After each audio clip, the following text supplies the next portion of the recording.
And let's see. What's up, everybody? Unfortunately, we are live. I'm just kidding. With Paul. Well, apparently the hack Dale. How are you? I'm doing great, man. I've been in a swamp all day, literally, and I just got back about an hour ago, and I'm happy to be here. I'm sitting in my backyard, not in a swamp anymore. Kind of looks like a dock or something sitting in front of there. It does. It's an illusion. It's not quite as exciting as it looks. It's just a green screen, right? That's right. This is actually just a sad hole that I live in. Yes. So how's your week been? Good, man. Good. Just crazy. Life is crazy. It doesn't stop. It really, it's always something. How about you? How's your week been? Work, movies, show. That's about it. Sending out messages. It's the same. So I saw that they did a post. They're doing a sequel to Stoner Snakes, and they're having anyone who wants to send in a scene to email them. So I went ahead, got the information. So I'm going to do like a little 30-second death scene with some snakes. So, so that'll be fun. That's awesome. So, it's like a bunch of remote roles, and what's cool about it is just anyone who wants to be a part of it. Sometimes it's a perk to pay for to help contribute. Which I understand if you want to contribute to the film and stuff, always a good thing. But hey, it's just an easy death scene I could be in a movie, and that's awesome. So, that's super cool. Yeah, I found these really cool 3-pack of snakes on Amazon for like $12. They look pretty good too, so I'm gonna order those and let's see. Yeah, well, Wes is here. I am the Ice Lord. Hello. And Patrick, I have Cheetah Willview. You know him. So. I do. Nice to see you, Patrick. How's it going tonight?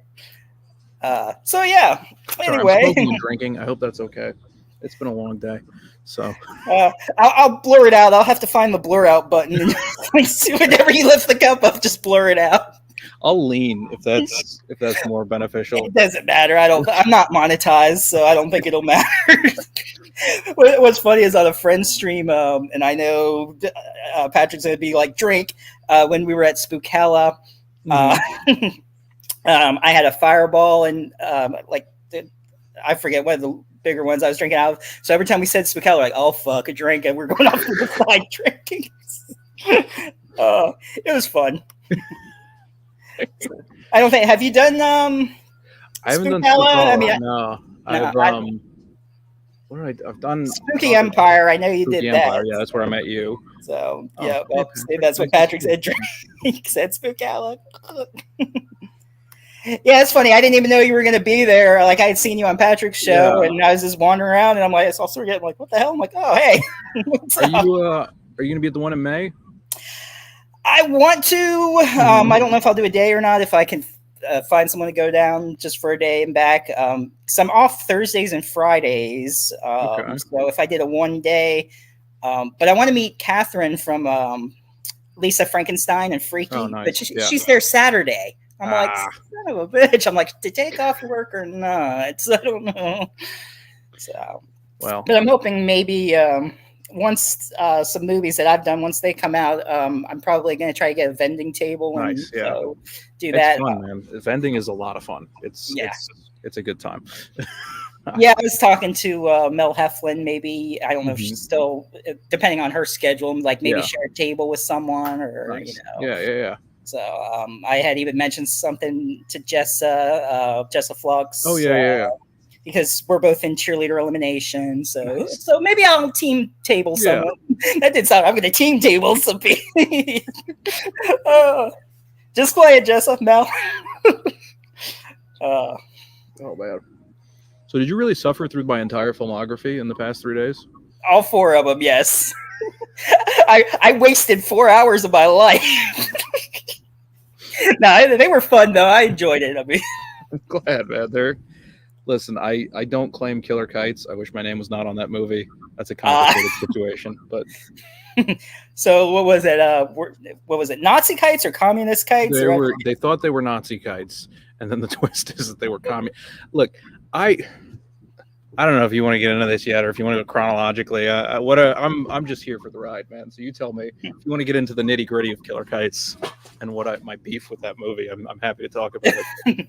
Well, we can work into that. Let's get a little bit about you first before we dig into all the movies there. If you want to tell us like where you grew up and what got you into movies, your inspiration. Yeah. So I grew up about an hour outside of New Orleans, in a little town called Covington that nobody's ever heard of. So whenever anybody asks me where I'm from, I just say New Orleans because it's easier. And yeah, just kind of really, I got into movies at a very, very young age because my dad in the early 90s, when he would have to like watch my brother and I, didn't know what to do to entertain young kids. So he had a VHS camcorder and we would literally remake movies. So like we would remake Rocky, just with like a shot for shot remake of Rocky, but with me and my brother playing all the parts on our crappy VHS camcorder. So that was the thing that we would do. So that kind of got me into it basically at a very early age.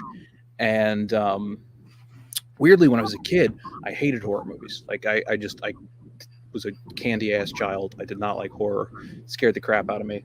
And then somewhere, I don't know, around like 10, 11, within the span of like 2 weeks, my dad brings home the original Night of the Living Dead and Friday the 13th.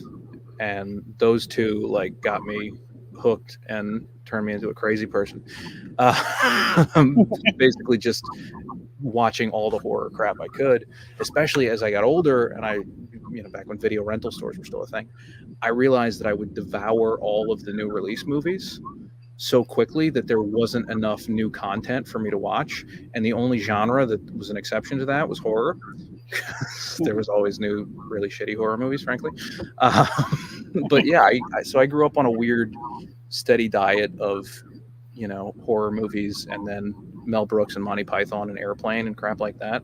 And then that all amalgamated in my brain to being the terrible filmmaker that I am today. So yeah, that's basically the long and short of it. I mean, I went to film school. I don't recommend it. That's my 2 cents about film school. I had fun. I partied a lot, and that was nice. But in terms of actually learning how to make a movie, after about a week there, I realized that Paul Thomas Anderson was right, and that they're not going to teach you how to make a movie in film school. So I made my first movie while I was in college still. It was a movie called Chosen. It's a serious horror film. Well, it was supposed to be anyway. It's not very good. It's out there in the ether. I would say that it's a piece of crap that has some really great moments in it, but it was my sort of learning to make a movie, right? So I did that. It took me a couple of years to put that one together. And again, I'm sorry, my brain runs at like 3 million miles a minute, so I apologize if I'm all over the place.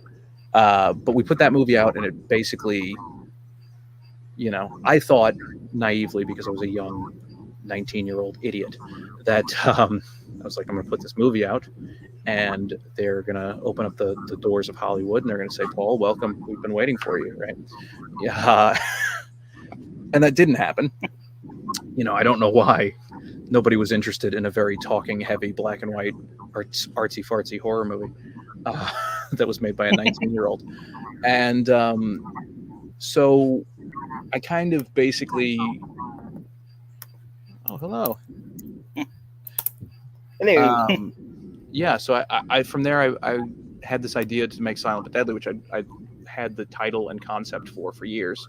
And I sat down and it was like, basically I figured out, I was like, okay, if I'm going to make a living doing this, I need to figure out how to make a movie as quickly as is humanly possible. was honest to God my logic going into Silent but Deadly. I was like, how fast can I make a movie? And I was like, okay, so if I made a genre picture and mixed some comedic elements in it, I wouldn't have to worry so much about making sure the scares work, right? Because there's jokes and you kind of get away with that. So that was my logic on making Silent but Deadly. And so we went in production on that one. We shot that movie in 4 days.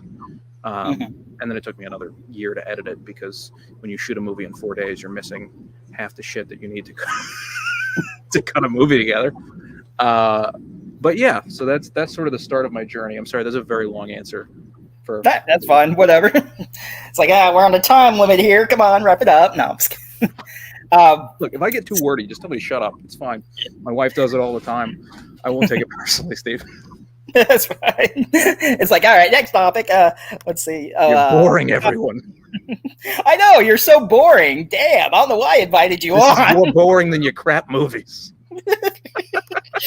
I don't know what's worse, watching the movie or talking to you about the movie. Oh my God, what's wrong with me? It's pure pain, man. That's Patrick is saying we need a Squishmallow of a sewer gator. Oh, that's funny. I would love to make that happen. So when's the sequel to Sewer Gator coming out? Oh man. So okay. Sewer Gators, I have a concept for a sequel, but it'll probably only be released in Japan if I make it. Yeah. Well, they love their reptiles and sharks and over there. So this Japanese company licensed Sewer Gators for Japan, and they told me, they were like, hey, we really want shark movies. So if you could make a sequel to this that's about sharks. So the concept sewer sharks. No one's done sewer sharks. They've done every other type of shark, right? It's like, quick, patent that, put it down in the Internet Movie Database, script pending. It was gonna be like they can't figure out where all the gators who were still left in the sewers at the end of the last movie went, and then they discover something bigger down there has been eating them. And so you have sewer sharks, which would basically be the same movie again, which is why I wouldn't want to release it in the US. It would just be for the strange like subculture in Japan. They're still eating people through the ass, right? Oh yeah, of course. That's it. It's kind of funny because it's like, spoiler alert, people, but they're like coming through the pipes and stuff. It's kind of funny because a gator coming up through the toilet, I'll be like, yeah, we hear them about urban legend being flushed down, but coming back up, that's kind of that's it, man. They came back up, and that's a weird movie. I don't know where these things come from, Steven. Like I come up with a title for something, and if the title makes me laugh, then I have to figure out how to make a movie around that title, which is a really backwards and stupid, very Don Adams way to make a movie. You know who Don Adams was? Sounds familiar, but there's a great documentary. I think it's on Tubi, called Blood and Flesh, and it's about this guy Don Adams who made just garbage movies like Z-grade horror movies in the 70s and 80s. He did like Dracula versus Frankenstein, and had these great posters and great titles and stuff, but the movies were just worse than mine. Is that possible? I'm sorry. Oops, did I say that? I'm sorry. But no, it's a great documentary, and he wound up getting like brutally murdered. So it's like got a true crime element. It's really worth watching. If you haven't seen it, I had no idea who the guy was. I heard Tarantino talk about him in some interview. So his movie sucks so bad he got killed over it. The guy was like, he made a really good living making really shitty movies, and I want to say he had some guy doing construction work. Sorry, I'm seeing the comments making me laugh. I think he had some guy doing construction work at his house, and the guy was trying to steal from him or something. I don't know. It was weird. I don't remember the details, but it's worth checking out. I think it's called Blood and Flesh. I'm pretty sure his name was Don Adams. I also might be wrong now that Blood and Flesh. Let me look on Tubi real quick. But go ahead. I'm listening. I'm bringing Blood and Flesh to see. I'm done ranting. I'm just. Let's see. Blood and Flesh. It's like, your movies are on Tubi as well. If people don't know that, they're all there except Murderitaville, which is the most recent one. It's on Amazon, I believe. Right? Yeah. Yes, it is on Amazon right now and on our website, and it'll be on Tubi eventually when I get around. Next week, probably. Yeah, I gotta. Basically, I just gotta re-export it in a different format and do a bunch of back-end nonsense. It's very boring, but which is why I haven't done it yet. Let's see. Blood and Guts. Here we go. I'm seeing. Let's see. Africa, Blood and Guts, South Beach Academy. How the heck does that come up? Like, you know how like sometimes when you look stuff up on Tubi, like the weirdest shit comes up. Like, how is that even related? I don't understand. Tubi's algorithm is a freaking mystery, dude. It's crazy. Yeah, I love Tubi though. It's a saving grace for independent film. Yes. Hopefully it stays that way. I've heard rumors that they're going to like do less of that and more mainstream stuff. I don't know. Did you hear anything about that? So Film Hub, who's the aggregator I use for the movies, sent out a basically email to everybody who's got their movies on Tubi that was like, Tubi is essentially trying to more or less cull the crap, for lack of a better way to put it. Because I mean, there's some real dregs on Tubi, like, and this is coming from me, and you've seen my films, so I'm talking like people shooting stuff on their cell phone, and yeah, there's some real just garbage on there. So I suspect that that's what they're trying to get rid of, because I think the advertisers started to push back. There is an issue too, though, with the ad-based streaming services. They're starting to a lot of them are censoring stuff, which sucks. But Tide doesn't want to advertise in a movie where somebody's slowly getting their head chopped off, right? So they cut the scenes down. It's a whole. Well, they should use it together. It'd be like, get the blood out of your shoes. Lose anyone in your family lose their head lately? That would be a great ad. If they. I shouldn't call out Tide because I don't know who the hell's advertising on Tubi and complaining. But whoever whatever it is. They're actually. I did a commercial for this company that sold what the hell was it? It was like a couch. It was like for high-end furniture, and the idea was that you could dump literally anything on it. The commercial we did was the guy dumping like 10 bottles of red wine on this white couch, and then it all cleans off, right? And it was legitimately a very impressive product. But I don't work for them anymore, so I'm not going to name it. You're like, yeah, I don't care. So, fuck them. But I'm not getting paid today. Yeah, I did my commercial. They paid me. We're done with them. But I did pitch him on an idea of like having a brutal mass murderer just, killing people on the couch and cleaning the blood off. Because I was like, that's funny, dude. You put that out at Halloween time, it'll do well. Yeah. And they never went for it. I mean, it doesn't have to be your main commercial. Just Halloween, just one to do it as a gimmick for the holidays. The holidays, the Halloween holidays. The holidays, yes, best holiday ever. It's like fucking Halloween's every day for us. Yeah, man, absolutely. Gosh, gotta have that. So you said that you get the ideas from titles and stuff, but like, what gets you the idea for a title? Just like, do you have any process of like any topic or anything, or just? Man, it's funny. It's that's such a hard question to answer. I have no idea where any of this nonsense comes from. Like what is it? That TV show Mike Flanagan just did. It was Mike Flanagan's most recent show. Why can't I think of it? The Poe show, Fall of the House of Usher. Okay. There's a line in Fall of the House of Usher where like one of the villainous characters says an idea is a fart your brain makes. Which is not only a funny line, I was also like, that is a very accurate representation of how it is to be like, oh, there's an idea. So yeah, man, I don't know. I can tell you. So Killer Kites came about because my brother sent me a video of my nephew just getting clocked by a kite. He's a 3-year-old kid trying to fly a kite, and he just got knocked over by it. And he texted me this video. I think I have your next movie. I was like, that's a good idea. Yeah, Silent but Deadly is just. I don't like mimes. I genuinely find them repugnant. Damn beauties, I swear. I don't understand people's horror with clowns. Like, clowns have never bothered me, but mimes are genuinely creepy to me. And that's just one of those things that I thought about a mime horror movie, and then the title comes to you, and then you're like, well, you can't make that serious. Like, that's got to be silly. Nice. So sewer gators, again, it's like the urban legend, right? You know about the urban legend, and you're like, oh, well, I'll make that. And Murderitaville is just, I unironically really like Jimmy Buffett.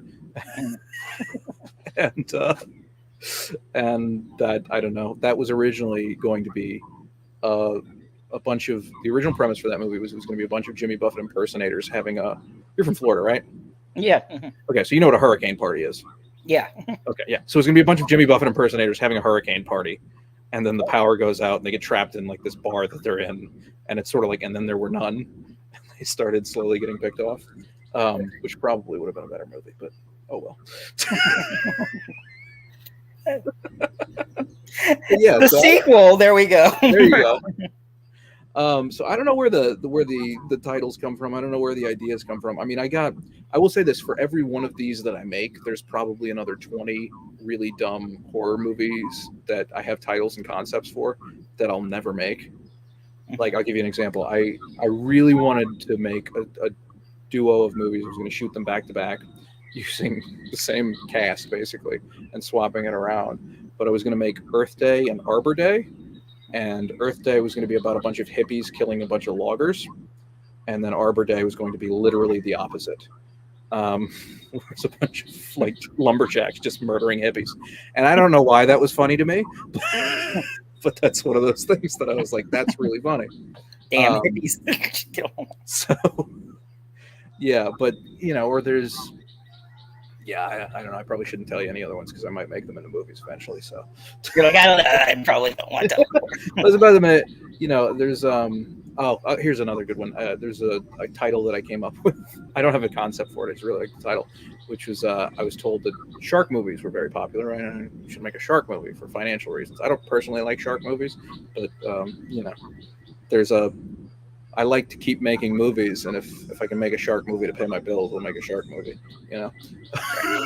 But so I had but the problem is I can't come up with a normal shark movie, right? Like, I can't just write a shark movie that's people getting eaten by a shark, because that would be too easy and make my life too simple. So I come up with things like Shark Dressed Man, which is going to be about a guy dressed like a shark killing people. Like, this is, again, Stephen, I have a very dumb brain. That's what it is, as you can tell. Shark cross-dresser. Cross-dressing shark. There you go. I had another one that I really wanted. I didn't have a title for this one, but I wanted to have like basically imagine the Breakfast Club. So like just a whatever, it's like a high school teen drama movie, but everyone in the movie is a shark. And then they're going on vacation to the shore, quote unquote. So they go in like the shallows of the water, and then humans start murdering them. A human starts killing them all. So it's just a shark movie in reverse. Again, I don't know why, because it would be such a difficult freaking movie to make. Yeah, it's funny though. That's where my brain goes. So yeah. Anyway, it works. Several people on TikTok would disagree with you. The people on TikTok are not fans of my films. They have made it abundantly clear. I got to look that up now. Where it happens. TikTokers who are actively rooting for physical harm to come to me, just based on how much they hated my movies. You're the next Dawn Adams. I'm going to hell. But anyway. So a lot of the movies, kind of like how we call the Mark Polonia, the Polonia Pals. You have a lot of the same actors in the movies and stuff. How did you all meet? That's a great question. So the story is different for each actor, right? I can tell you that a lot of the guys who are around my age are guys I went to high school with. They're just friends of mine who have been around for 20 years now. I've known. And sorry, there's a very loud bird. Can you hear that? It's the damn werebird. He's stalking me. He's stalking me. That's it. You mentioned Jimmy Buffett, so now he's gonna. And then it comes out. Shouldn't have said his name 3 times. That's what happens. Not say Jimmy Buffett when you're outside. Jimmy. No, so a lot of those guys I've known from high school, and it's just, you know, nobody can make you laugh like friends that you've known for a really long time. So it's always a good time to get on set with those guys, because, I mean, my movies are all scripted, but then the back end of it is like, I say the back end, the actual on-set experience is, you know, somebody's doing a take and the line is whatever, I need a glass of water. This is a terrible example because I don't have a joke for this. But like, they'll say the line and we won't cut. I'll just shout out an alt line at them, you know, or they'll then do an alt line. Mm-hmm. Like we did a thing we had a short film that we did years ago, and there was a line in it that was like, you know what you and the hit song Face Down by the Red Jumpsuit Apparatus have in common? And so the response was something different every time we did it. And it was just like, we have 30 different alternate versions of like, it's loved by both children and adults. It's an American masterpiece, just stuff like that. Right. So that's the whole thing, is like, we're on set and I'm just yelling out crap to try to make them laugh, basically, because it makes me laugh. And I think that if you can get somebody right onto the verge of laughing without laughing, that's when you get the funniest stuff, in my personal opinion. So that's not what you asked me. I realize that. But yeah, so I've known most of the guys from high school. A handful of the other ones, like Manal, who's the lead actress in most of my films. She responded to a Craigslist ad for Silent but Deadly, and I was. Yeah, I was still living at my parents' house because I was in college when we shot. You really do meet creepy people on Craigslist. Yeah. And I'd forgotten. I'm such a shitty filmmaker. I'd forgotten that we were filming that day, so I was passed out, hungover as hell.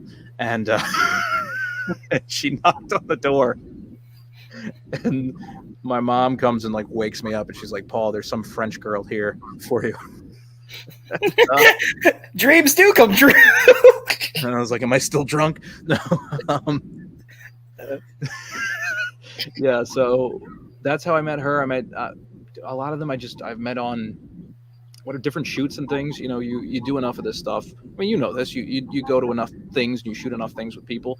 You acquire folks who are down and who get the people who get the joke. And I remember I saw this interview one time with Michael Rooker, who was talking. He was talking about I'm drawing a blank now on the name. James Gunn. He was talking about James Gunn, and he was like, "Yeah, James Gunn reached out to me, I think for Slither," and he was like, he talked about how much he liked me, and he was like, "I like people who like me, so I figured I'd do his movie," Yeah. And I was like, "That's really sound advice," So I purposefully try to get folks who I know, again, who get the joke and who are down to do it and work for cheap. That's a nice added bonus. But again, Austin Nolte, I met him because a different actor in Silent but Deadly, the guy who plays the brother of the kid who disappeared, right? Mm-hmm. He was like, "Hey, I have this buddy. He really likes this type of shit. He'd really be into this movie. Do you have a part for him?" So I literally just wrote in Austin Nolte's part. He plays the Kiss mime. I'm realizing you probably have no clue who Austin Nolte is. He plays the mime that guy kidnaps.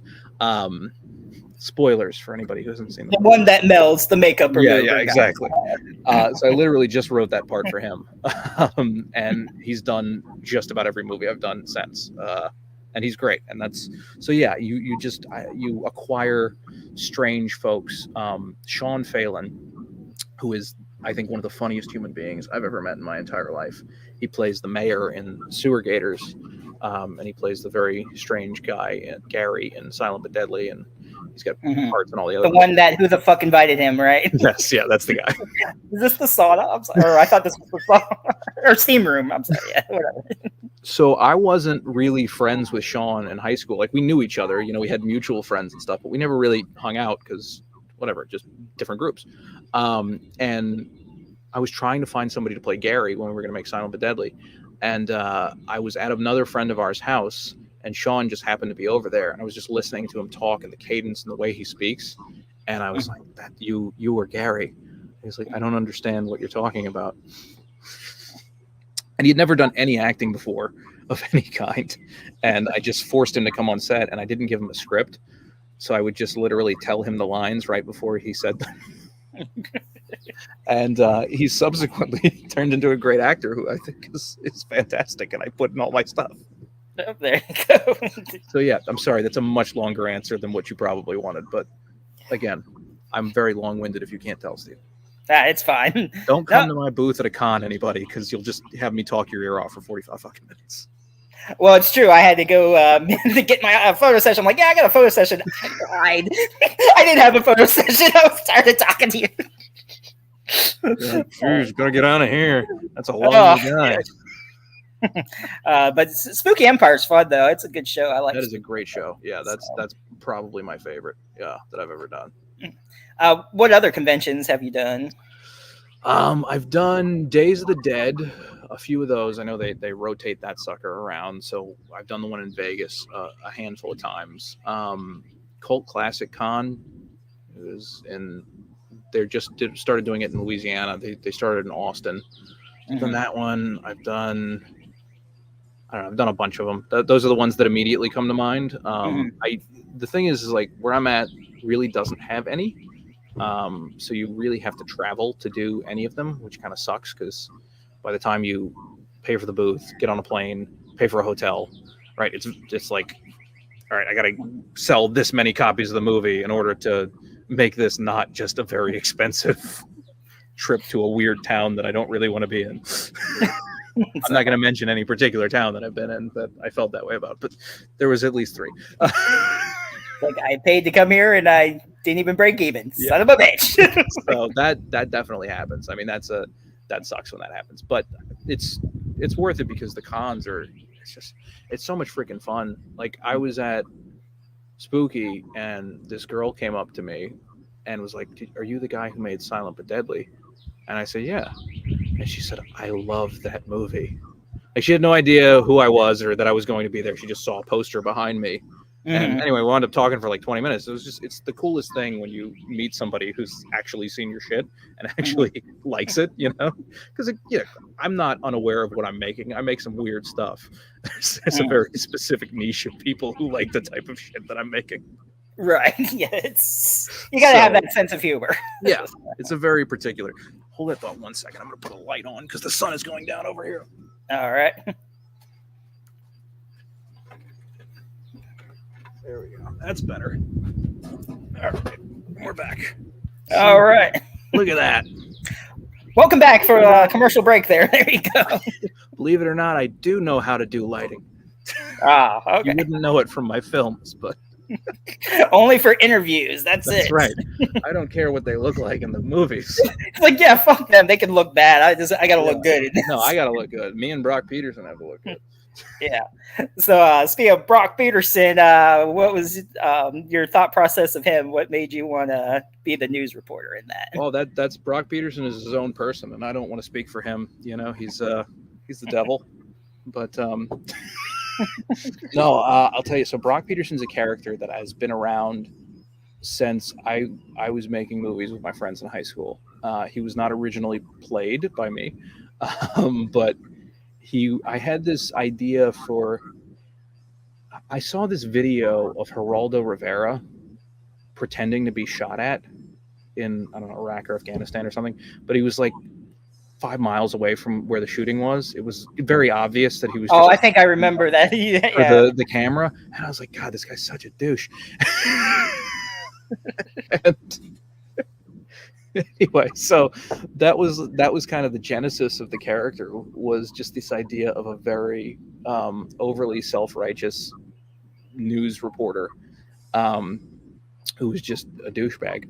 And then I guess the primary joke with him is the thing of the lower thirds little title cards right under his name.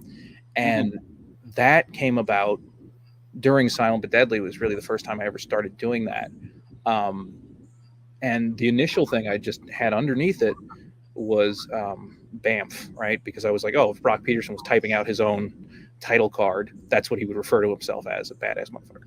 Yeah. And then the more I thought about it, I was like, well, there's a missed opportunity here. If I don't change this every time he's on screen, there's a missed opportunity for a joke, right? So yeah, it's literally, that is just me, at 3 a.m, deliriously typing up things that I think are funny, and I try to, think of what the worst possible thing I can say about a human being is, and then I write that down until, and it's like the best time to write stuff is when when I'm just delirious, and I still think Cries When He Poos is my favorite.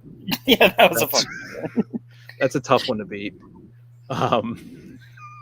Yeah, there's been some good ones though. I really, that's one of my favorite things to come up with is lower thirds for Brock Peterson. Yeah. Let's see what else, Brock. So you want to go ahead into your Killer Kite rant? So what's the story behind that? My problem with Killer Kite. So all right, I I have worked with the same group of guys on a lot of different movies, and my buddy Austin said to me that he wanted to write a movie. And so we talked about it, and, I had the title of Killer Kites, and I was like, it's going to be Kites to Kill. And I said, the two things about it that I wanted to make sure that happened in there is I said, I want it to be this girl gets a kite from her dying grandmother, and it's going to be a kite from World War II. And I said, it's going to be a Nazi kite. And I said, and then at one point, it's going to be, I said, the other thing I told him, which didn't happen in the movie, neither of these things happened in the movie. I was like, I want the kite to lob people's heads off when it flies past them. And then I said, and at one point, they're going to try to kill the kite by lighting it on fire, but it's only then going to become a flaming killer kite that will then lob people's heads off and then burn the bodies. Yeah. Which, again, I'm neither here nor there. So Austin went out and he wrote a script, and it was very funny, and we were all really happy with it. And I'm not going to say anything about that. It's a project that I would have personally done very differently. I directed a handful of scenes in it when Austin was unavailable. And I'm happy with those scenes. The other scenes in the movie are just not even that I'm unhappy with them. They're just not mine. So it bothers me that my name is on it as a co-director, because I don't feel like I didn't do that much on it, if that makes sense. I was really just a producer role. I didn't edit it. I didn't write it. That's just right. End of my diplomatic rant.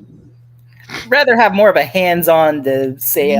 Yeah. It's again, and it's nothing against Austin or the movie or anything like that. It's not, I wasn't really the director. So if you love it, great. I'm so happy that you loved it. If you hated it, I'm sorry. I wasn't really involved. I mean, I was, but not.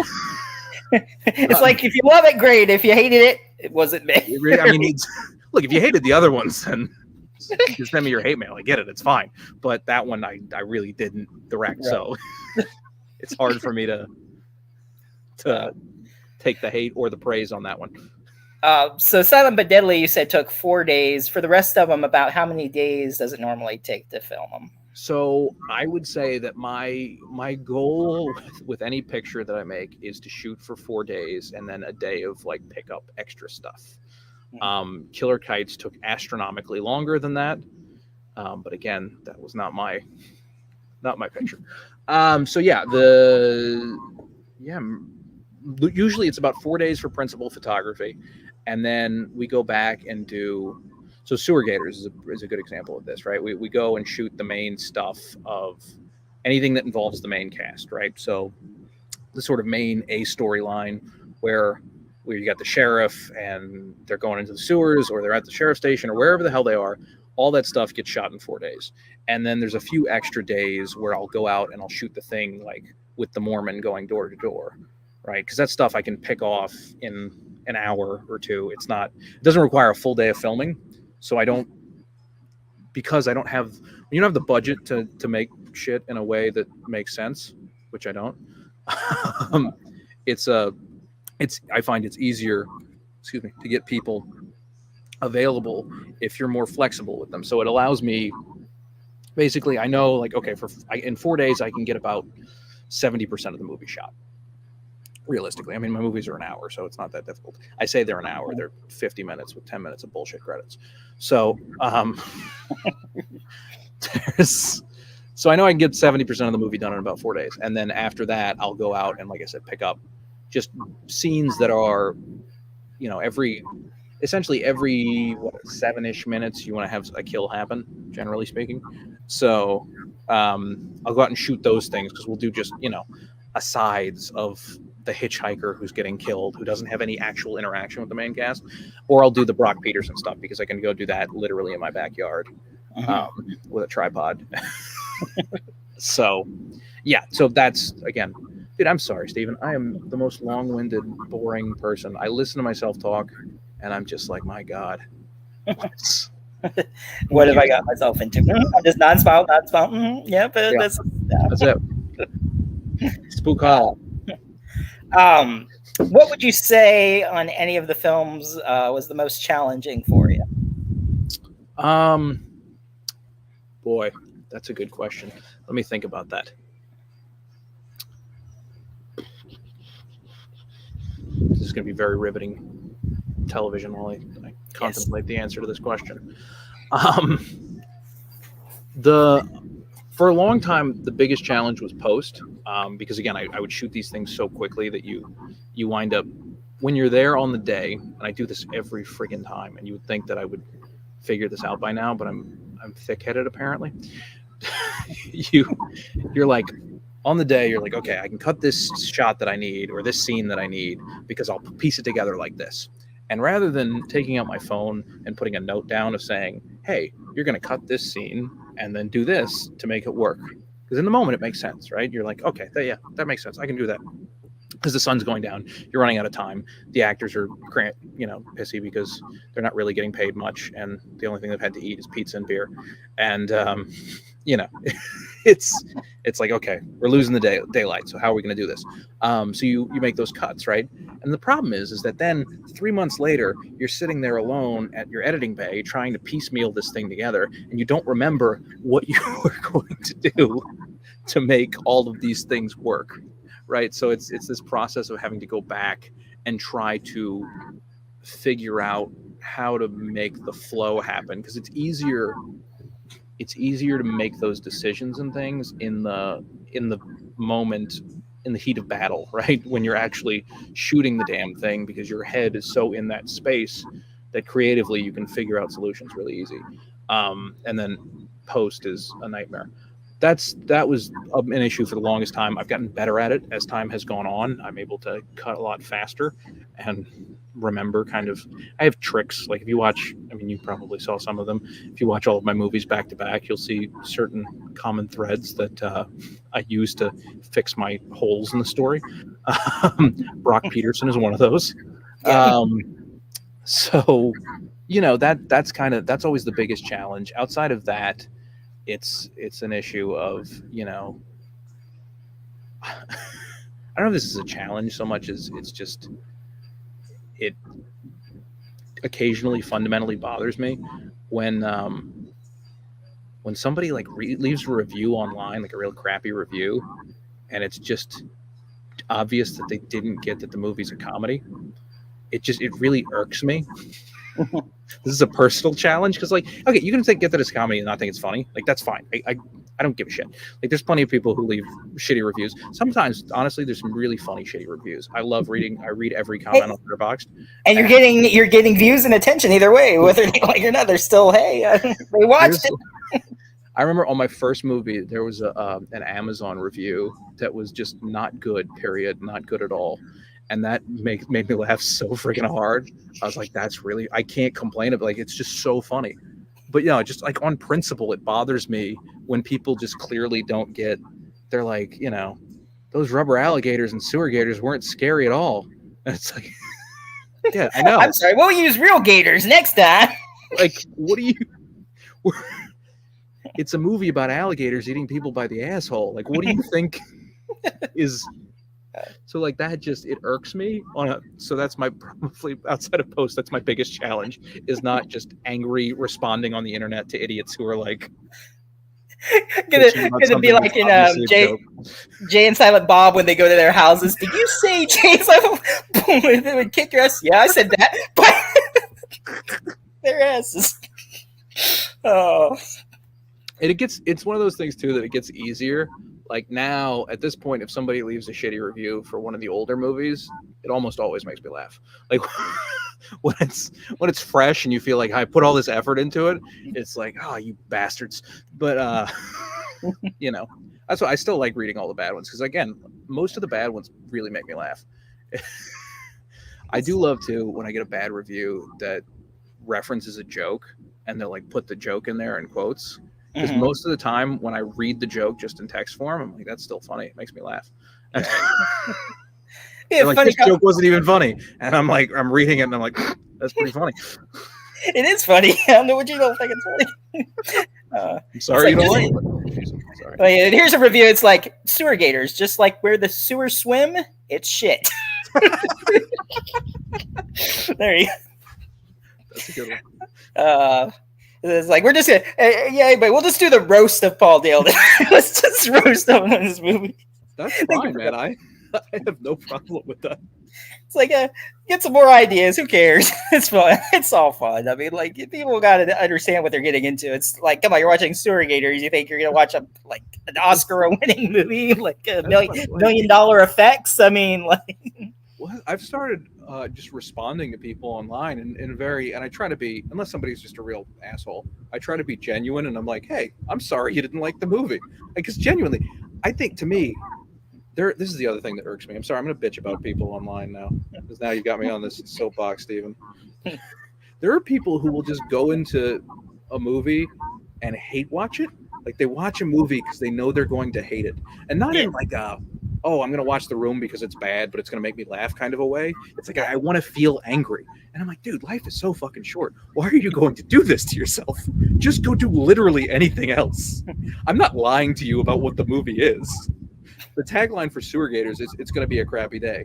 There's a disclaimer at the beginning of Murderitaville that tells you exactly what the movie is. That if you don't like, honestly, like if you don't like bad horror movies and Jimmy Buffett, you're probably not going to like Murderitaville. I made that movie for the smallest fucking audience in the world. There's like 3 people who will like that movie, and I'm fully well aware of that.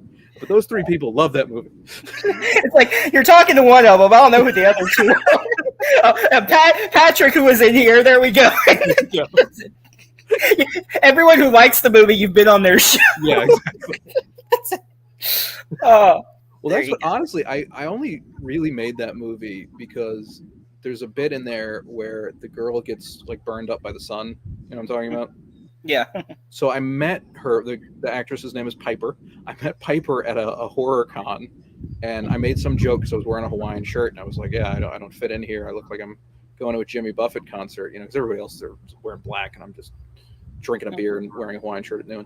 And she was like, I love Jimmy Buffett. And I jokingly told her the concept for this movie, and she was like, if you make that, can I please be in it?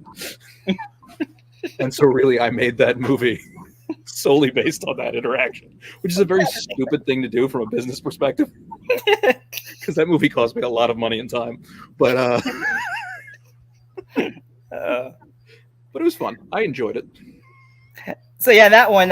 How long did the bird prosthetics take? I remember you sort of showed me a video of it one time, or at the convention though. So that took, I want to say 2 or 3 hours every time to get him into that. And it was one of these things. The 2 things that I regret about that movie.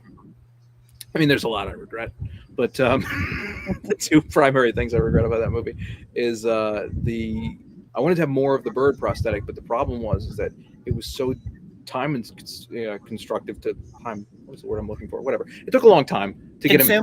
Time consuming. Thank you. That's the word. Yes. Listen. Constipated. So it took forever to get him into the makeup, and then we had to film scenes without him in the makeup. And it's just one of those things. I don't have the budgets. I mean, I made that movie for $2,000-ish. You know, right. I know you're thinking it shows. Yes. But well, see, some advice when you do that: just do all the scenes first without the makeup, and then do the scenes with the makeup. Yeah, see, that is fair. That's a smart move. But it just took so damn long, and also once he got into the makeup, he couldn't eat or drink anything because of the beak. I can imagine that beak. Yeah. So it was a whole to do. So I wish we could have more of the monster in there. The other thing that I wanted to do in the movie that, again, it's just budgetarily I couldn't pull it off, and this wouldn't have made the movie better, but I really missed the fact that we didn't get to do this joke, was there was going to be a bit, basically, I wanted to get like a mascot head that was just a parrot, right, which they sell for, I guess, furries or something, I don't know, but they're online and they're very expensive, which is why I didn't get it. But the joke was going to be that the parrot head was just going to be a masked killer, a la, whatever, Mike Myers, Jason Voorhees type of thing. And then at the end of the movie, when the Paris, the blonde girl, falls to the ground with him, she was going to rip off this parrot head mask to then reveal that he was a full parrot creature underneath. Yeah. Which is such a dumb joke, but it would have made me laugh so hard. It's a parrot man wearing a parrot killer mask. It would be like, if whatever, Freddy Krueger was wearing a Freddy Krueger mask, and then they pulled it off, and that's just, it just makes, I don't know why, but that was just, to me, it was such a funny idea, and I wish I could have kept that in the movie. But a decent looking parrot mask was like $500, and I was like, that's a quarter of my budget. I'm not. You're like, nah, that joke's not worth it. It almost was. I really thought about it. If it was $250, maybe. Yeah, maybe. I probably would have gone up to $350. Honestly, like that's how much I really love that joke. And it's again, it's a joke that probably nobody else would find funny. But I mean, nobody else finds my movies funny anyway. So. Yeah, I don't know. I didn't laugh once during it. Oh yeah, good. For the record, that wasn't directed at you. That was directed at the TikTok. The millions of viewers watching. Anyone at home who hates. It's like, yeah, if you want to waste 4 hours, great way to do it. Just have a movie. What is a life if not to squander, right? You know, exactly. It's like 4 hours. You can, but I mean, they're short. But they're deliberately short. Well, they're also not meant to be watched back to back. I wouldn't watch my movies back to back, man. That's how many did you watch in a row? Well, I watched 2, and then I watched the other 2 after I split them up because I was watching some other stuff too that I watched. So, but what order did you go in? Now I'm curious. I probably watched them. I watched them out of order. I'm sure I watched Sewer Gator, and then I watched. Did I watch? No, I watched Silent but Deadly today. I watched Murderitaville after. I don't know. Whatever. I'm sure they were out of order. But Killer Kites, yeah, the one I forget, yeah, that like that's why I forgot it. I'm like, there was another one, I don't know. so yeah, those were the 2 I watched for Sewer Gators and Killer Kites, and then I watched Murderitaville. So, but yeah, I guess spoiler alert, but they're pretty much all connected. You even mentioned like there's the movie playing in Sewer, or what was it? Killer Kites had the movie with their car, yeah. And then you even there's like even a joke saying, "Oh yeah, it's on Amazon Prime." Well, that's what I think it was Rod Lott at not Film Threat. I don't know. I forget wherever he reviews movies. Referred to my films as the BPCU, the Brock Peterson Cinematic Universe. Yeah, pretty much. Hobbs is here. What's up, Hobbs? Yeah, that's pretty much what universe would you call it? Because Brock Peterson is in every single one. He is. I'm contractually obligated to put Brock Peterson in every movie. I genuinely hate that character, and I mean that in the most honest way. I've had so many people ask me when I'm going to make a Brock Peterson movie, and I tell them absolutely never, because Brock Peterson there's literally nothing redeemable about Brock Peterson as a character. Like he's just the worst person, because there's so much stuff that I have to cut out of the movies because I'm like, I can't, this is too bad. There are things that's probably the best part. You gotta make it. They're very funny, but I just sit there and I start riffing as Brock Peterson, and I'll say things and I'm like, I forget that it's my face, you know what I mean? So I'll just start going off. And then I'm like, oh yeah, I have kids who are gonna one day watch this crap. I can't talk about, onanism in public places. Everybody knows what that word means. You can. What was that you mumbled? Say it again. Flogging the dolphin next to a nunnery or something. Kind of like at the boys. Yeah, it's just there's a lot of things that he's just the worst. Also, but just as a character, like I can't make a solo movie about him for the same reason you couldn't make a solo movie out of Newman, right? Like if you get too much Newman, it's just he's not funny anymore. It's just right. So I feel like Brock Peterson is like salt. You just need to sprinkle him in periodically. Too much Brock Peterson would ruin a movie. Just in between there. It almost, I mean, of course, Brock Peterson's worse than him, but in a little way, he almost reminds me of Ron Burgundy a little bit. Yes, no, he definitely has a very similar vibe to Ron Burgundy. I will say this, much like Stephen King's Under the Dome, which he wrote before the Simpsons movie came out, I had Brock Peterson as a character.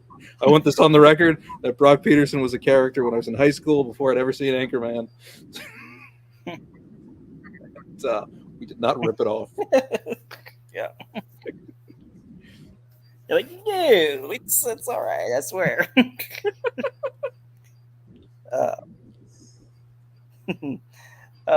That's funny. They were just talking in the chat. That was funny. He's like, what are you doing? Just watching the show. All right, you're watching the show. Thank you. I'm sorry, but thank you. Yeah, I'm sorry for anyone watching this. And, Just watch the show. There we go. Yeah. So, we appreciate it. Hey, I support Steven. He's a talented man. He's smart. He's much better than I am. Don't watch my crap. I will say this. You should read Scott Donnelly's books, because Scott Donnelly has written now novelizations of both Sewer Gators and Murder-Readaville, and those books are better than the movies, which really pisses me off. Well, books usually are better than Yeah. I'm not going that way. Usually, it's like they make a movie out of the book, and then it's like, oh, that's obviously the book is better. This is like there's a movie in existence, and Scott's like, this is garbage, but let me take this back and go, make it better. So that's what he does, and maybe in the book in the the epilogue, it was wearing a parrot mask the whole time. At least write it in the book. He changed the ending for the Murder-Readaville book, and it's arguably much better, and it also makes me angry. But so up yours, Scott. He's like, I'm gonna murder Vita you. No, he's a good. He's like I've never met him. This is also a weird thing. Like he picked up a copy of a movie at a con when I was in the bathroom, and just messaged me on Instagram, said, hey, I want to write a novelization of Sewer Gators. And I was like, why would you want to do that? It's a movie about rubber alligators, dude. And he wrote the book. And I said, do you want money for this? And he said, no. He said, I just, want to do it and publish it. I was like, go right ahead, buddy. I honestly didn't think he was going to do it. And then like a month later, he sends me a manuscript. And I was like, here it is. And I'm reading it. And I was like, this is really good. Why did you do this? So then he saw Murder-Readaville was coming out, and I sent him a copy of it early, and he was like, I'm going to do it again. I was like, okay, dude. He's a really great writer. He's got a bunch of books that are really excellent. But anyway, that's neither here nor there. Here's my plug for Scott and his novels. Yeah. That's interesting, though. I don't really see those as books, but hey, that's awesome. Yeah, I think they're on Kindle, which I think you can get for free if you have Prime. I don't know how things work. I'm barely on social media, as you can probably tell. I'm very bad at it. I'm a 90-year-old man, which is why I'm smoking cigars and drinking bourbon alone on a Saturday night. Smoking cigars on 420. Yeah, hey. Gotta honor Hitler's birthday, right? That's the big. Oh yeah, that's right. Yeah, it's Hitler's birthday. It's the anniversary of Columbine, and obviously the popular one. I only know all of this because one of my best friends from high school, who I need to call actually when I get off the horn with you, it's his birthday today. So like, as a reminder, it's his birthday too. He was like, I shared a birthday with Hitler. And I was like, okay, I don't think that's the main thing that people think of on 420, dude, but all right. Oh, for the record, it's like I'm not a Nazi kite. I don't know when Hitler's birthday is. For the record, I would just want to put it out there: 2 thumbs down on Hitler. Not a fan. Just want to make sure that that's clear. Yeah, no. Very adamantly against. But remember the producers, the springtime for Hitler in Germany. Don't be stupid. Be a schmoney. Come and join the Nazi party. That's a great movie. But no, don't. No, don't join the Nazi party. They were not good people. No. Although arguably they got us to the moon, which is a whole other weird thing. I OCD about stuff, so I've been OCDing about Operation Paperclip recently. Are you familiar with this? No. This is like, so it's the CIA program after World War II, where we basically just got all these German rocket scientists and brought them to Alabama to put them in charge of like NASA programs. So there's these like high-powered Nazi guys who were just running freaking NASA. and it's insane. It's a crazy freaking. Anyway, this has nothing to do with movies or horror or anything. I argue it has the most to do with horror, really. I was going to say it does have to do with horror, but yeah. But sorry, I don't mean to bring down the mood, but Operation Paperclip is a crazy story of us just basically scrambling to kidnap Nazis before they either went to the Nuremberg trials or the Russians got them. It's wild, dude. It's a nuts thing. I don't know enough about it to talk to you about it other than that it's crazy.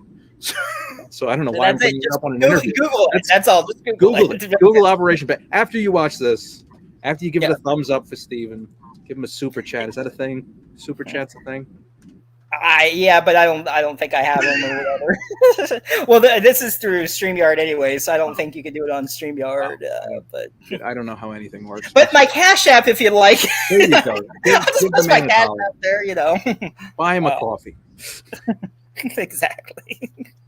Oh, thank you very much.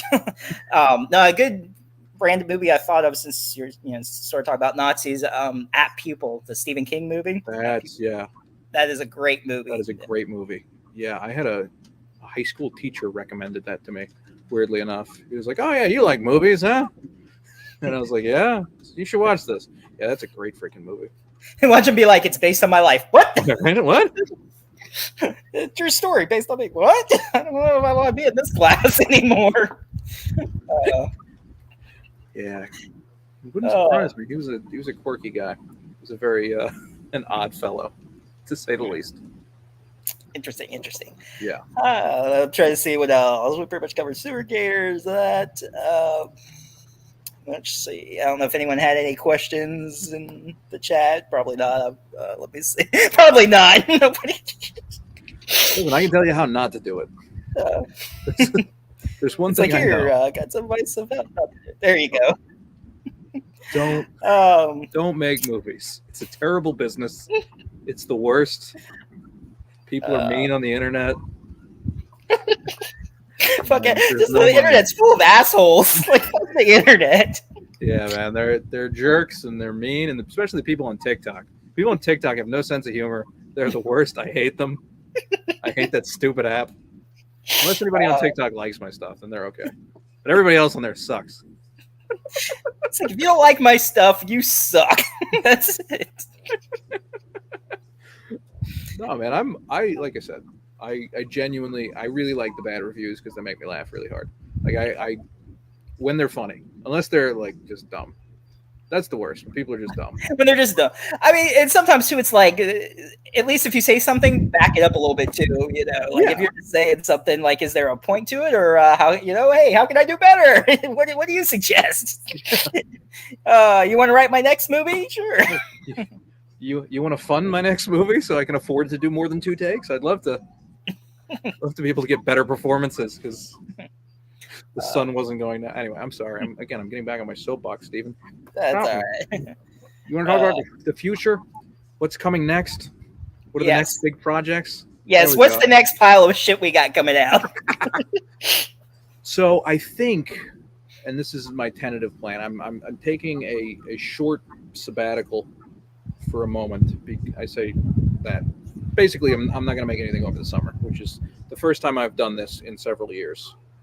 Basically, because I went straight from Sewer Gators into Killer Kites, and I went straight from Killer Kites to Murderitaville, and I'm very tired.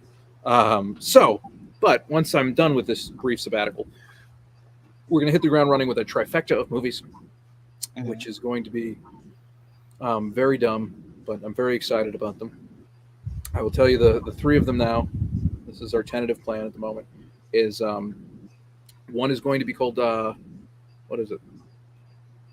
Oh, I can't tell you the name of that one. Sorry. One of them is another alligator movie, to be named, because it's too easy of a concept to do. I can't say it out loud. Somebody might take it. The other 2. One is going to be Viva Shark Vegas. Okay. So it's basically, the tunnels in Las Vegas. Mm-hmm. All the mole people living in the tunnels in Las Vegas. Right, yeah. Yeah. So essentially the mole people have a shark god who they're going to take over Las Vegas with. And more or less the movie's like Escape from New York, but with a Snake Plissken-esque character who has to go into the tunnels and fight the shark god. So his name is Shark instead of Snake. Their god is a half man, half shark mutant creature. Who, shark bait. And then I have a horror romantic comedy musical drinking game film. It's also going to be a sing-along called When Igor Met Sally. And it's the funniest thing I've ever written. I'm really, really happy with it. It's also the hardest thing that I've ever done, like in terms of how to explain to somebody why it's a funny movie.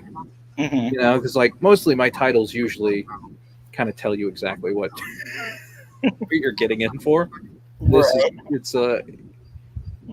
There's a lot of hurdles to get through to try to get somebody to watch this picture, but I can tell you that it is genuinely. I think it's the funniest thing. Like, I say that objectively because I can tell you which of my films aren't funny, which I'll happily do off air. But here, let me just hit the mute button here. We'll lip sync there. There, you're muted. You can say whatever you want. We can't hear you. Okay, mute off. Too late. And that's why I think that guy's a hack. All right, this interview stuck. Bye. Click. Have a good one. Let's see. But anyway, no, joking aside, though, thanks for coming on. And absolutely, it's been fun. So thank you for having me. This has been great, man. I've been looking forward to this. I'm sorry again that I keep giving you very long-winded answers to everything. Nah, it works. It's you're not supposed to talk on a talk show. Oh yeah, that's what they tell me. I'm like, I have a you damn mutie. So like, anytime I can talk to another adult, it's like verbal diarrhea to talk to another human being. I'm like, yeah, listen to me. Listen to me. All I hear all day is children are wonderful. I love my kids. That's all I have to say about that. All right. Well, thanks again. Next week we got Bill Oberst Jr. coming on. And then after that, on the 4th, Mike Ferguson, and on the 11th, Chanel Ryan. So that'll be what's upcoming. So everybody stay tuned for that. And thanks again, Paul, and have a good night. Absolutely, brother. Take it easy. All right, I'm going to end this.